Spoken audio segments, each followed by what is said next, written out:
ভুটানের বিপক্ষে দুটি প্রীতি ম্যাচ খেলতে শুক্রবার দুপুরে দেশ ছাড়ে বাংলাদেশ জাতীয় ফুটবল দল। আগামী ৫ ও ৮ সেপ্টেম্বর থিম্পুতে ম্যাচ দুটি খেলবে হাভিয়ের ক্যাব্রেরার দল। সদ্য চ্যাম্পিয়ন হওয়া সাফ অনূর্ধ্ব-২০ দলের ৪ ফুটবলার মিরাজুল ইসলাম, চন্দন রায়, রাব্বি হোসেন রাহুল ও তপু বর্মনরা জায়গা পেয়েছেন ২৩ সদস্যের এই দলে।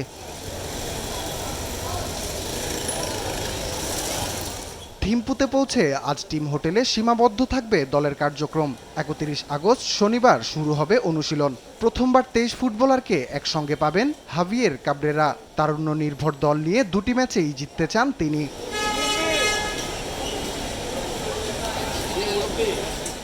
নেপাল থেকে সাফল্য নিয়ে ফেরার পরদিন ভুটান মিশন মিরাজুল ইসলাম, শাকির আহাদ তপুদের প্রথম জাতীয় দলে সাফ অনূর্ধ্ব-২০ জয়ী এই দুই তরুণ।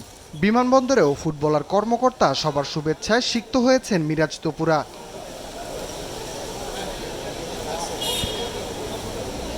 চ্যাম্পিয়ন দলের আরও দুই ফুটবলার রাব্বি হোসেন রাহুল, চন্দন রায়ও ভুটান সফরে যাচ্ছেন জামাল মোরসালিনদের সঙ্গী হয়ে। তবে জাতীয় দলের ক্যাম্প প্রথম নয় তাদের কাছে। ভুটানের বিপক্ষে জয়ের ব্যাপারে আশাবাদী বাংলাদেশের হেড কোচ হাভিয়ের ক্যাব্রেরা। কন্ডিশনে কিছু চ্যালেঞ্জ থাকা সত্ত্বেও জয় পেতে তাদের ওপর আস্থা রাখতে চান এই কোচ। দেশকে র্যাঙ্কিংয়ে ভালো অবস্থানে নিয়ে যেতে চায় সোহেল রানারা, তাই দুটি ম্যাচেই জয় পেতে চায় তারা। রাফিউল ইসলাম রাতুল, স্পোর্টস ডেস্ক, দেশ টিভি।